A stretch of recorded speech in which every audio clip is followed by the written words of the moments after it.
So this is the famous hangout, the place where Lawrence High plucks the downfall of every other school. This is it. Think you dare to come in? I don't know. I am from Westport High, you know. I'll tell him you came from Mars.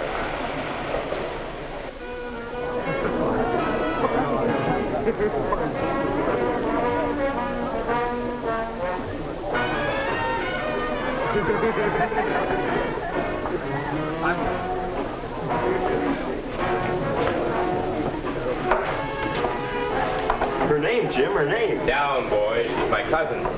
Sally Barber, Tom Morgan. Your cousin? Oh, this is too good to be true. My cousin, and I haven't seen her for a long time, so go away. Let us rattle the family skeletons in peace. Oh, Jim, if I had a cousin, I'd want her to meet interesting people. If you had a cousin like this, you'd do just what I'm doing. You'd protect her. So goodbye. All right, all right. Spoiled sport. This is a nice place, Jimmy. Even the wolves are nice. Why the armband? Oh, they're from the high school service club. Been out ringing doorbells. We're trying to boost United Fund over the top. I got everyone in my block signed up early this afternoon. You spent your Saturday working for the United Fund? If it were anyone but you kids from Lawrence, I wouldn't believe it. That's pretty wonderful, you know it? Well, actually, we had a lot of fun doing it. I guess the town needs United Fund all right.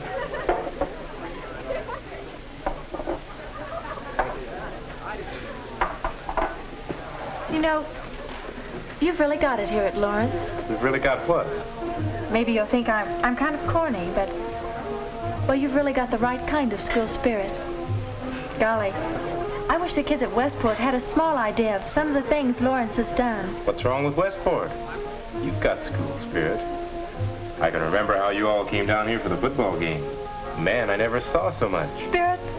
Sure. We've got a sort of school spirit. But here it's different. Your school spirit seems to be working in everything you do. It doesn't make any difference if it's sports or debate or competition for a scholarship. We know that Lawrence High is always going to be the hardest to beat. And every student body in the state feels the same way. You're not a big school. That can't be the reason you're always on top. So why are you? Well, gosh, it's hard to say.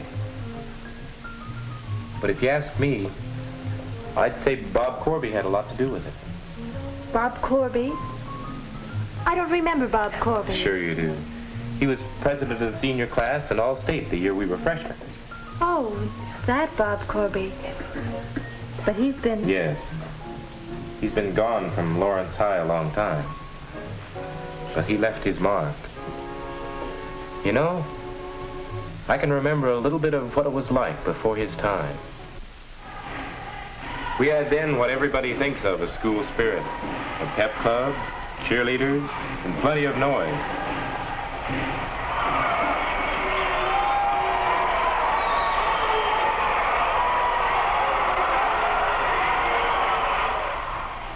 Whenever we won, we really cut loose.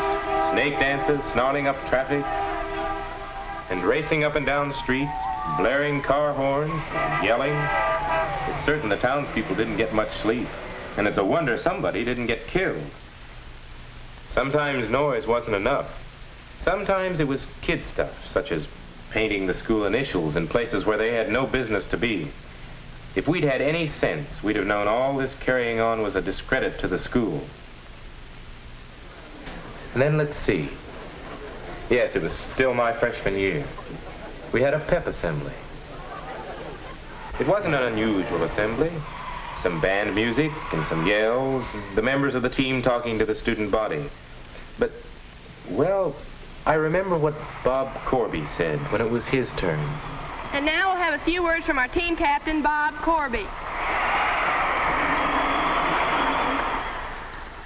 I'm not much of a speaker, so I guess about all I can do is tell you what I think and how the boys on the team feel about some things. The first thing I think is if we took a vote right here and now, well, it'd probably be unanimous in favor of the basketball team not making speeches in assembly. But no kidding. You probably don't realize it, and I don't know just how to say it. But all of you out there mean more to the basketball team than any one of us who play on it.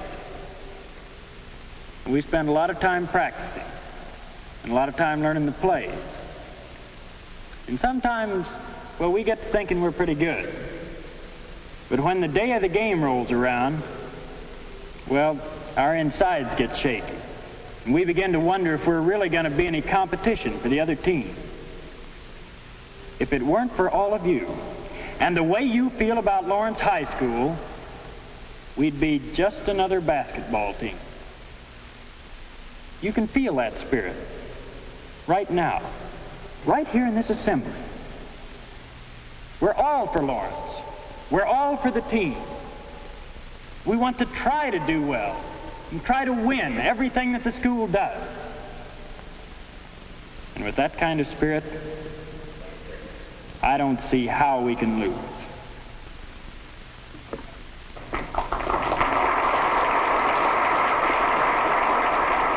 Well, that threw it right into our laps. Bob Corby was a hero to every kid in school. And if he said the whole student body was a part of the team, well, we weren't going to let Bob Corby down. Those were the weeks when school spirit began to mean more than just noise. If an opposing team member was shooting a free throw, we all kept quiet to give him a chance to make it good. When Bob fouled out in the last minutes with the score tied, we didn't jeer the referee. We concentrated on supporting the players who were still in. That's what Bob was doing. We all had a new idea of good sportsmanship that all of us wanted to live up to, and it was heading us straight toward the championship. Lawrence High was rated one of the top teams in the state. And that's when it happened. Right in the middle of the season, halfway to the championship, Bob got sick. Really sick. He was the spark plug of the team. With him gone, we didn't know whether the team would fold or not. What really happened was that it worked just the opposite way. People got to thinking about Bob in the hospital, and everybody became more determined than ever to carry on with what Bob had started. The coach never said, "We've got to win this one for old Bob." He was too smart for that. He knew that's what we were all thinking anyway. Well, there was no foolishness at all after that. Everyone got behind the team in the way that it counted, not calling attention to ourselves, but letting them know we were for them. And you know, it was a thing that carried over into every classroom. Because when you get right down to it, a classroom is a kind of team too. Students and teachers working together to accomplish something. If you look at it that way, you realize that there isn't anybody more on your side than the teacher is, whatever class you're in. The more we got behind them, the more we realized that Lawrence had as good a faculty as any school. They were teaching a full day's schedule and then taking on other jobs for the good of the school. Jobs like helping plan constructive assemblies and working with intramural sports and all sorts of other things. And we didn't want just the teachers doing things for the good of the school. We wanted to do them ourselves. Enrollments in debate and dramatics and science clubs jumped way up. Before long, we were as proud of our scholarship and extracurricular ratings as we were of our other victories. One student won a National Merit Scholarship that year, and everyone in school felt a personal pride in his accomplishment. When visitors from other schools dropped into Lawrence, well, I guess they could see that the building wasn't the newest or the biggest in the state, but that didn't matter.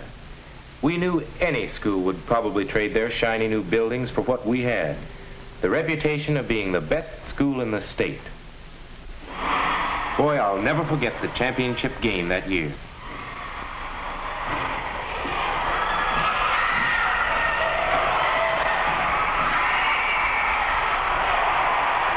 The cheerleaders had knocked themselves out on new yells and routines, and the new stuff sparked the whole cheering section.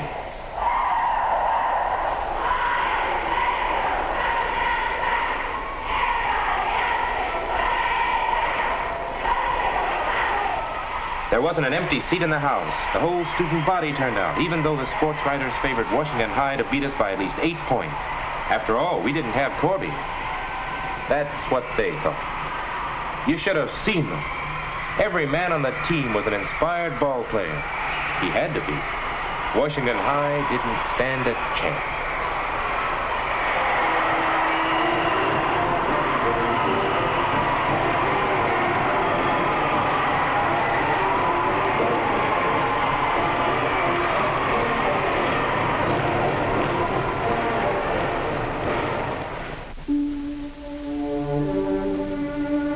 I was on the student council that year, and I was one of those who went along when we took Bob Corby the championship trophy we had won. Well, Bob, here it is. We did it. Yeah? You did it. Gosh, you guys were great in the tournament. I'll never forget how you came from behind and walloped him. I could feel it just lying here listening on the radio. I knew just how the team felt with the school behind you every minute.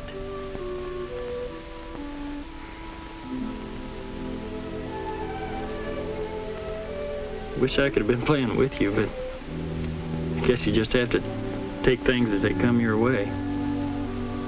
Anyway, I'm glad I was on the team. I'm just as proud of this trophy as if I'd helped you win it. Thanks, fellas. Well, I guess you remember what happened. There are times when all the spirit in the world doesn't help. Sometimes you've got to lose. It was hard to realize that Bob was gone. But in the end, he'd shown us something else. He'd shown that you can lose like a champion, too. I think it's wonderful the way you feel about him, Jimmy. But I think you're all wrong. Wrong? Why, it happened just the way I told you. I'm not saying that the order of events isn't true. I'm just saying that you're wrong to give Bob Corby all of the credit. But it was Bob. I know it was Bob. All those things he said... Somebody says almost the very same thing at every pep assembly without making that much difference. Why, every school has one thing or one person to be proud of, the way you're proud of Bob Corby. But how many of them carry it any further? They would have, if they'd known Bob. There are kids at Lawrence now who never knew Bob Corby. Oh, can't you see? The spirit was there all the time. It wasn't all his doing that brought it out. You're missing the point. No, I'm not. I'm closer to it than you are. If what you have at Lawrence depended on Bob Corby, it would have died when he did. But it hasn't. It had to be all of you. Well, how can you argue with a woman? But I did argue with her. I argued with her for hours.